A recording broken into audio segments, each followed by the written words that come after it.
ونسلم على رسوله الكريم أما بعد أعوذ بالله من الشيطان الرجيم بسم الله الرحمن الرحيم ألا إن أولياء الله لا خوف عليهم ولا هم يحزنون الذين آمنوا وكانوا يتقون صدق الله العظيم. سارے حضرات درود شریف پڑھیے. الصلاۃ والسلام یا رسول اللہ وعلی آلک واصحابک یا حبیب اللہ. پھر گزارش کرتا ہوں سارے پڑھیں درود پاک، سارے پڑھیں. الصلاۃ والسلام علیک یا نبی اللہ وعلی آلک واصحابک یا نور اللہ. حمد و صلاۃ کے بعد عزیز دوستو، بزرگوں، بھائیوں، بالخصوص حضرات علماء کرام، حضرت حافظ خوشی محمد صاحب رحمۃ اللہ علیہ اور میاں ارشاد صاحب رحمۃ اللہ علیہ کے عرس پاک کی تقریبات ہیں. عصر کا وقت چونکہ بڑا قریب ہے اس لیے میں نے بڑی جلدی سے بات شروع کر دی ہے. اللہ تعالیٰ نے قرآن حکیم میں فرمایا ہے کہ الا ان اولیاء اللہ لا خوف علیہم ولا هم یحزنون. فرمایا خبردار ہو جاؤ، بے شک جو اللہ کے دوست ہیں انہیں نہ کوئی خوف ہے اور نہ وہ کبھی غمگین ہوں گے. ولی کی زیادہ تعریف کرنے کی بجائے اگرچہ بہت ساری تعریفات کی جا سکتی ہیں، اگر صرف اتنی بات پر ہی غور کیا جائے کہ اولیاء اللہ، اولیاء اللہ کے دوست، اولیاء اللہ اللہ کے نہ دولت کے دوست، نہ شہرت کے دوست، نہ اقتدار کے دوست، نہ ان چیزوں کے دھنی. اولیاء اللہ اللہ تعالیٰ کے ولی وہ ہوتا ہے جو رب کا دوست ہو، ہر صورت میں رب کی دوستی کو نبھائے، اللہ کی رضا چاہتا ہو، اللہ تبارک و تعالیٰ کی رضا پہ چلتا ہو، اللہ کی مخلوق سے اللہ کی رضا کے لیے محبت کرتا ہو، اللہ تبارک و تعالیٰ کے دین کو پھیلانے کا شوق اور جذبہ رکھتا ہو، قرآن مجید کو رب کریم کی محبت میں ابلاغ کرنے کا، ترویج کرنے کا، پڑھنے پڑھانے کا شوق رکھتا ہو. دوست ہوتا ہے وہ اللہ کا. جس طرح ہماری کسی سے مخلصانہ دوستی ہو تو ہر حال میں ہم اسے راضی رکھنا چاہتے ہیں نا، بلا مثال و بلا تشبیہ. جو رب کا دوست ہوتا ہے ہر حال میں رب رسول کو راضی رکھنا چاہتا ہے. اس کی جو ترجیح ہوتی ہے وہ اللہ رسول ہوتے ہیں، مقصود اللہ رسول ہوتے ہیں، کسی اور چیز سے غرض نہیں، کوئی اور لاہ عمل نہیں، کوئی دستور نہیں، کہیں نہیں جانا. یبتغون فضلا من اللہ ورضوانا، وہ ڈھونڈتے ہیں اللہ کا فضل اور اس کی رضا، تلاش کرتے ہیں. یہ شان ہے اللہ والوں کی. اولیاء اللہ، کون اولیاء اللہ؟ ہمارے ہاں لوگوں نے کچھ نے تو سادگی کی وجہ سے اور کچھ نے اللہ ماشاءاللہ بڑی عیاری کے ساتھ اپنا آپ ثابت کرنے کے لیے اور لوگوں کو صرف اپنے پیچھے لگانے کے لیے اللہ ماشاءاللہ کچھ ایسی کہانیوں کا سہارا لیا، کچھ ایسی چیزیں اوڑھ کے آ گئے. انہوں نے کہا شریعت کیا ہوتی ہے، معاذ اللہ مولوی کو کیا پتا، میرے پاس معرفت کی باتیں ہیں. انہوں نے لوگوں کو طرح طرح سے پریشان کیا. اللہ تعالیٰ نے خود بتایا ولی کون ہوتا ہے، کسی ادھر ادھر سے تشریح لینے کی ضرورت نہیں. ہمارے ہاں لوگ سمجھتے ہیں جو ذرا انوکھی سی بات کرے نا، جو ذرا تھوڑا ہٹ کے بولے نا، او خو جو گہری بات کرے نا، او خدا کے بندو، دنیا میں سب سے زیادہ معرفت والی باتیں نبی کریم علیہ السلام نے کی ہیں، پر اتنی سادہ کی ہیں کہ ہر بندے کی سمجھ میں فوراً ہی آ جایا کرتی تھی. اور روٹین کے معاملات محبوب نے سکھائے ہیں. حقوق العباد ادا کرو، زندگی کو اچھے طریقے سے گزارو، زندگی کو زندگی بناؤ، یہی دین ہے. لیکن لوگوں نے نا کچھ کہانیوں کا سہارا لے کر، کچھ طرح طرح کی باتیں بنا کر لوگوں کو پریشان کیا. خود اللہ تعالیٰ نے قرآن مجید میں بتایا ولی کون ہوتا ہے. ایک تو فرمایا الذین آمنوا، یہ وہ لوگ ہیں جو ایمان لائے، وکانوا یتقون، اور دوسرا انہوں نے تقوی اختیار کیا. دو صفات قرآن نے ولی کی بیان کی. ایک تو اس کا ایمان کامل ہوتا ہے، وہ کچی پکی باتیں نہیں کرتا، ڈبل مائنڈڈ نہیں ہوتا، کر لوں نہ کروں چلوں کہ نہ چلوں، ٹھیک رہوں گا کہ نہیں رہوں گا، آپ ایسے کیا کہتے ہیں، یہ کر لوں، یہ کچی پکی باتیں ہیں۔ رب کے بندے کی شان یہ ہے کہ اس کا ہر وقت اپنے رب پر بھروسہ مضبوط ہوتا ہے، مضبوط۔ ہمیں پتہ کیا کیا گیا ہے، ہمیں کمزور کر دیا گیا ہے، ہم ڈبل مائنڈڈ لوگ ہیں۔ ہمارے ہاں ڈھیر سارے لوگ ایسے ہیں جو مرید ہو کر بھی مرید نہیں، جو شاگرد ہو کر بھی شاگرد نہیں، جو کسی فیلڈ میں ہو کر بھی اس فیلڈ میں موجود، جو کسی ایک شعبے کو اختیار کر کے بھی اس شعبے پر پورے نہیں، کچی پکی باتیں کر لوں نہ کروں۔ اور یہ نوجوان نسل میں زیادہ مسئلہ ہے۔ ایمان کہتے ہی اس چیز کو ہیں جو پوری طرح راسخ ہو جائے، جو دل تک اتر جائے۔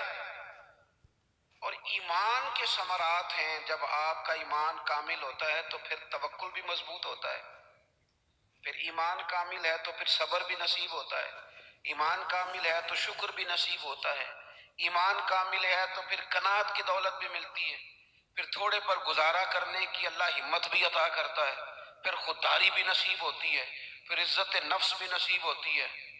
پھر وہ بندوں کو نہیں دکھاتا، وہ جو کرتا ہے رب کی رضا کے لیے کرتا ہے۔ پکی بات، ایمان کی پکی بات مضبوط۔ حضور علیہ الصلوۃ والسلام نے حضرت عائشہ سے پوچھا تھا آج صبح کیسے کی؟ عرض کی حضور اس حال میں کی ہے کہ میں پکا مومن ہوں۔ تو محبوب نے فرمایا تمہارے ایمان کی دلیل؟ عرض کی حضور جنتیوں کو جنت میں جاتا دیکھ رہا ہوں اور دوزخیوں کے فیصلے ہو رہے ہیں، یعنی یہاں سے لے کر جنت میں جانے تک ہر چیز پر میرا ایمان پکا ہے۔ مضبوط افکار ہوں، پکی باتیں ہوں، عزم کر لے، کو ضروری نہیں بندہ جیت ہی جائے، ضروری نہیں۔ بدر میں اللہ تعالیٰ نے مسلمانوں کو کامیابی دی تھی، احد میں ذرا تھوڑی مسلمانوں کو وقتی طور پر پیچھے ہٹنا پڑا تھا۔ اللہ کو ضروری ہے کہ ہر موقع پر انسان جیت ہی جائے، لیکن اس کا عزم پکا ہونا چاہیے، اس کا نظریہ پکا ہونا چاہیے۔ الذین آمنوا، پکی بات کرتے ہیں، پکی بات، پکی بات کرتے ہیں صاحب ایمان۔ حضرت مولا علی شیر خدا کرم اللہ تعالی وجہ الکریم بیمار ہو گئے، حلالت بہت زیادہ تھی اور اس کی وجہ سے نکاہت ہو گئی، کمزوری ہو گئی۔ اٹھ کے کھڑے ہوتے تھے تو بظاہر جسم راشا تھا، کامتا تھا وجود۔ ایک صحابی تیمارداری کے لیے حاضر ہوئے اور جناب مولا کائنات کو دیکھ کر کہنے لگے میرے بھائی علی آپ تو بڑے کمزور ہو گئے، تو مجھے تو خدشہ ہے کہ اسی حلالت میں کہیں رب کی بارگاہ میں آپ کی حاضری نہ ہو جائے۔ تو مولا علی شیر خدا نے پتہ کیا فرمایا؟ فرمانے لگے تو فکر نہ کر، مجھے کچھ بھی نہیں ہوگا، تو بے فکر ہو کے جا۔ کمزوری پوری ہے، لیکن نا ایک بندے کو ڈاکٹر نے کہا ہے رپورٹیں دے کے کہ آپ کی رپورٹیں بتاتی ہیں کہ دن ذرا کم ہی ہے، لگتا ہے، رپورٹس کہتی ہیں۔ تو کچھ ایسے ہوتے ہیں جن کو دن بتایا تھے تو وہ گھنٹے بھی نہیں نکالتے، وہ گئے۔ اور کچھ کہتے ہیں ڈاکٹر تو ٹھیک ہی کہتا ہوگا پر اپنے علم کے مطابق ہی کہتا ہے، ہوگا تو وہ جو میرا رب چاہے گا۔ یہ لوگ مضبوط ہوتے ہیں، ان کے اندر کچھ ایسی چیزیں ہوتی ہیں جس سے مضبوطی پیدا ہوتی ہے۔ حضرت مولا علی شیر خدا کرم اللہ تعالی وجہ الکریم فرمانے لگے تو بے فکر ہو کے جا، مجھے کچھ بھی نہیں ہوگا۔ اس نے کہا جی آپ بڑے شدید کمزور ہیں، نکاہت ہے، حالت آپ کی بتا رہی ہے۔ حضرت علی فرمانے لگے مجھے کچھ بھی نہیں ہوگا۔ کہنے لگا جی کوئی اس کی وجہ؟ فرمانے لگے وجہ ہے نا، اللہ کے محبوب علیہ الصلوۃ والسلام نے فرمایا کہ علی تو اس وقت دنیا سے جائے گا جب تیری داڑھی خون سے رنگین ہوگی، تیرے اوپر خنجر سے، نیزے سے، تلوار سے وار کیا جائے گا۔ میں بیماری سے نہیں جاؤں گا، میں تو میدان کے اندر مجھ پر حملہ کیا جائے گا۔ یہ بیماریاں جتنی مرضی بھی آ جائے میرا بگاڑ کچھ نہیں سکتی، کیونکہ ساڈے نبی دی زبان ساڈے واسطے قرآن۔ حضور نے فرما دیا ہے لہذا میرا کچھ بھی بیماری بگاڑ سکتی۔ ہم نہ کمزور ہیں، اور یہاں سے کمزور ہیں، یہاں سے مالی طور پر جو لوگ کمزور ہوتے تھے وہ بھی گزارا کر جاتے تھے، جو لوگ جسمانی طور پر کمزور ہوتے تھے وہ بھی کچھ سوسائٹی میں وقت گزار لیتے۔ ہم ذرا ذہنی طور پر کمزور ہیں، کچی باتیں کرتے ہیں۔ جوانوں سے پوچھے نا کیا کرنا ہے، عمر کتنی ہے؟ کہتا میری عمر ہے 26 سال۔ کرنا کیا ہے؟ کہتا سوچ رہا ہوں۔ وہ بھائی محمد بن قاسم تو 17 سال کی عمر میں سندھ فتح کر گئے۔ چھوٹی چھوٹی عمروں میں محبت اور معاذ رضی اللہ تعالیٰ عنہما نے ابو جہل کو قتل کر دیا۔ وہ لوگ تو انقلاب برپا کر گئے اور آپ اتنی عمر ابھی سوچ رہے ہیں کام کس دن کرنا ہے، پروگرام کس دن طے کرنے، آگے کس دن بڑھنا ہے۔ پوری 40 سال عمر نہیں ہوئی حضرت سیدنا معاذ ابن جبل کی، حضور کو راضی بھی کر گئے، ایک علاقے کی گورنری بھی دیکھ گئے، رب کی بارگاہ میں پیش ہو گئے۔ حضرت عمر بن عبدالعزیز کا ذکر میرے دوستوں ممبروں پر ہوتا ہے، وہ صوفیوں کے لیے بھی راہ عمل ہیں، علماء کے لیے بھی ہیں، بادشاہوں کے لیے بھی ہیں۔ عمر کتنی پائی؟ 39 سال، پوری 40 نہیں، 39 سال۔ ہماری تو وہ کچی پکی باتیں، کوئی عزم نہیں، کوئی پروگرام نہیں ہے۔ وہی تیرے زمانے کا امام برحق جو تجھے حاضر و موجود سے بیزار کرے اور موت کی شکل میں دکھلا کے تجھے جلوہ یار زندگی تیرے لیے اور بھی دشوار کرے۔ اللہ کا بندہ تو وہ ہے کہ تیرا جینا مشکل کر دے، تجھے کام پہ لگا دے، تو نکلے تو صبح و شام پلٹنا جھپٹنا، جھپٹ کر پلٹنا، لہو گرم رکھنے کا ہے ایک بہانہ۔ لیکن جن لوگوں نے ساری زندگی طے ہی نہیں کیا کہ اصل میں ہم ہیں کیا، ہم نے جانا کدھر ہے، کرنا کیا ہے، کوئی مقصد حیات تو ہو۔ تو اللہ کے بندے کامل یقین والے، نبی پاک صلی اللہ تعالی علیہ وآلہ وسلم نے نا اپنی امت کو یقین کی دولت عطا کی ہے۔ کس طرح عطا کی ہے؟ بالکل سامنے آ گئے تھے کفار مکہ غار ثور کے بالکل سامنے۔ جن لوگوں نے، اب تو ماشاءاللہ ڈھیر سارے لوگوں نے غار ثور کی زیارت کر لی ہے نا جی ماشاءاللہ، ایسے ایسے تو کریں تھوڑا تھوڑا کی ہے نا، جنہوں نے زیارت وہ کریں، کی ہے نا جی ماشاءاللہ۔ اور جو کار آتا ہے وہ آ کے پھر اللہ خیر کرے اپنی شان بھی بڑی سناتا ہے کہ میں جی ماشاءاللہ چلا گیا تھا۔ وہ بھائی آپ گئے تھے، رستہ بنا ہوا ہے، رستے میں 2 3 جگہ بیٹھنے کا بندوبست ہے، چائے پانی ملتا ہے، پوچھو صدیق کی بیٹی سے، حضرت اسماء سے، جو رات کے اندھیرے میں جاتی تھی کھانا دینے، اور بیٹی ہو کے رات کو جاتی تھی۔ کون کون اندازہ کرے گا جناب ابو بکر صدیق کی وفاؤں کا؟ کہاں سے کائنات مثال ڈھونڈ کے لائے گی؟ پپا پار قدم نہیں جے لاؤندا تے سور پہاڑ تے چڑھیا جاندا تے او پہ جاندا تے یار نبی دا، او پہ جاندا تے یار نبی دا تے اے اصلی دلدار نبی دا۔ میرے عزیز، غار ثور کے بالکل باہر نا ایسے دروازے پر ایک چھوٹا سا سوراخ ہے، دائیں طرف دیکھیں، وہاں سے نا پیر نظر آ رہے ہیں، کافر آ گئے۔ حضرت صدیق نے کہا حضور وہ تو آ گئے۔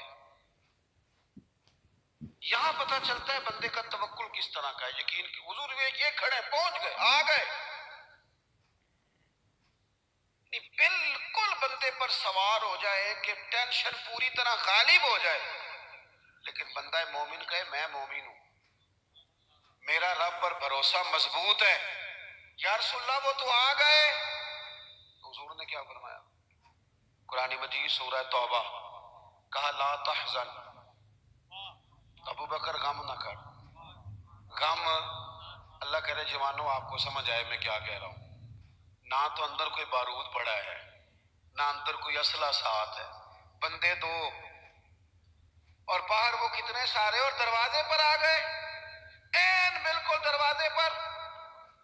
حضور کیا فرماتے ہیں؟ لا تحزن، غم نہ کر۔ کیوں نہ غم کر؟ کیا کس بنیاد پر نہ کر؟ تو وہ بنیاد سنیں اور اس کو سمجھیں۔ ہم مسلمان ہیں، ہماری تھوڑی سی انفرادی سوچ ہونی چاہیے دوسروں سے، ہم لاوارث نہیں ہیں، ہم رب رسول والے ہیں۔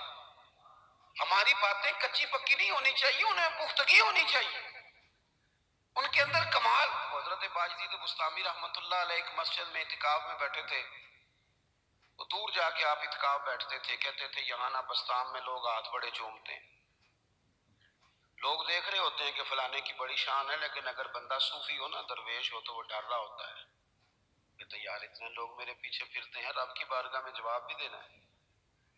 تو حضرت باجدید نے ارادہ کیا کہ دور جا کے کہیں اعتکاف بیٹھنا ہے، اٹھ بلیا چلو تھے وسیع جتھے وس دے نہیں ساری انے، نہ کوئی ساڈی ذات پچھانے تے نہ کوئی سانو مننے.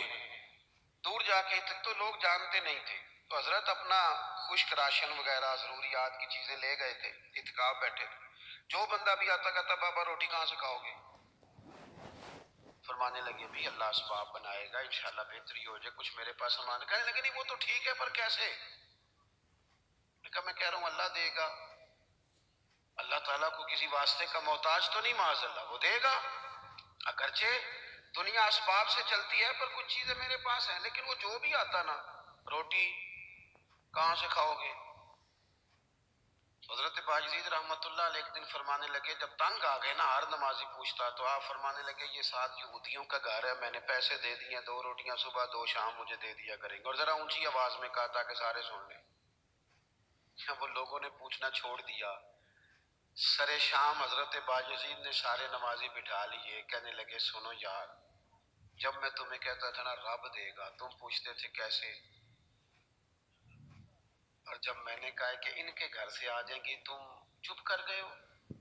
آؤ نا دوبارہ سے سوچیں کہ ہمارا یقین کامل کدھر ہے. آؤ نا دیکھیں کہ وہ توکل کدھر ہے. اقبال کہنے لگے سن اے تہذیب حاضر کے گرفتار، غلامی سے بدتر ہے تیری بے یقینی. کہ جو تو کچی پکی باتیں کرتا ہے تو غلاموں سے بھی بدتر زندگی گزار. پکی بات ہو، مضبوط اعصاب ہو، مضبوط بات ہو، اس میں جھول نہ ہو، اس میں کمی نہ ہو، اس کے اندر کوئی ایسا انداز فکر نہ ہو، انسان مضبوط افکار کے ساتھ آگے چلے تو پھر وہ یقین کامل کی دولت کی طرف بڑھتا ہے، پھر اسے مضبوطی نصیب ہوتی ہے. لیکن ہمارے ہاں یہ ہوتا ہے کہ بہت کمزور لوگوں کی باتیں ہیں، بڑی کچی باتیں ہیں. نبی کریم صلی اللہ تعالی علیہ وسلم فرما رہے ہیں غار ثور میں، آپ کی توجہ ہے میری بات پر؟ سامنے کھڑے ہیں قریش مکہ، اور حضور کیا کہتے ہیں؟ لا تحزن، غم نہ کر. حضور کوئی سبب بھی تو ظاہری ہونا چاہیے نا کسی چیز کا، لیکن کریم نے کہا لا تحزن، ابو بکر غم نہ کر. کیوں نہ کر؟ ان اللہ معنا، اس لیے نہ کر کہ بے شک اللہ ہمارے ساتھ ہے. جن کے ساتھ رب ہو وہ دنیا داری کے معاملات میں کبھی غمگین، جن کے ساتھ رب ہو. لیکن ہم نا، وہ وہ اکبر اللہ آبادی نے کہا تھا کہ مصیبت میں بھی اب یاد خدا ہم کو نہیں آتی. دعا منہ سے نہ نکلی، جیبوں سے عرضیاں ہی نکلی. ہم نا دفتروں کے چکر تو کاٹتے ہیں، مصلی نہیں بچھاتے. ہم سفارشیں تو ڈھونڈتے ہیں، دعائیں نہیں کرتے. ادھر ادھر سے اپنے تعلقات تو لڑاتے ہیں، لیکن اللہ کی رحمت کو نہیں مناتے. ایک تو ولی کی شان یہ ہے کہ کامل ایمان، اور دوسری بات وَكَانُوا يَتَّقُونَ، ولی متقی ہوتا ہے، تقوی والا، پرہیزگار. نمازی کو پرہیزگار نہیں کہتے. نماز پڑھنے والا نمازی ہے، حج کرنے والا، ہاں حج کرنے والا حاجی ہے، قرآن شریف پڑھنے والا قاری ہے، یاد کر لینے والا حافظ ہے. گناہ سے بچنے والے کو پرہیزگار کہتے ہیں. متقی کہتے ہیں جو گناہ سے پرہیز کرے. اور میں آپ کو صحیح بتاتا ہوں، تجربہ کر لینا، دوائی کھانا آسان ہے، پرہیز کرنا. اسی طرح نماز پڑھنا بعض اوقات آسان ہے، لیکن پرہیز کرنا، نمازی بن کے دکھانا مشکل ہے. پرہیزگار، متقی کہتے ہیں پرہیزگار کو. میں ایک دفعہ اپنی اماں جی کو لے کے ڈاکٹر کے پاس گیا ہوا تھا، تو ایک اماں جی آئی ہوئی تھی بوڑھی، وہ ہم سے پہلے ان کا نمبر تھا، تو کھانس رہی تھی بڑا. تو ڈاکٹر کہنے لگا اماں جی جی تسی چول چھڑ دیندے ہو تے پھر میں دوائی بھی تہاڈی گھٹا دینا، جی تسی چول نہیں چھڑنے تے پھر میں دوائی لکھ دینا. تو اماں جی تھوڑی دیر چپ رہیاں تے بعد کہنے لگیا پتر تو دوائی لکھ ہی دے. یعنی پرہیز مشکل کام ہے، لوگ دوائی کھا لیں گے اور سالوں کھا لیں گے، لیکن پرہیزگاری، متقی پرہیزگار وہ بندہ ہوتا ہے جو بولنے میں بھی محتاط ہو، کھانے میں بھی محتاط ہو، بے لگام نہ ہو، سوچ کے بولے، حلال کھائے، طیب بات کرے. وہ کسی کے ساتھ گفتگو کرنے میں ڈرے کہ اس کی دل آزاری نہ ہو جائے.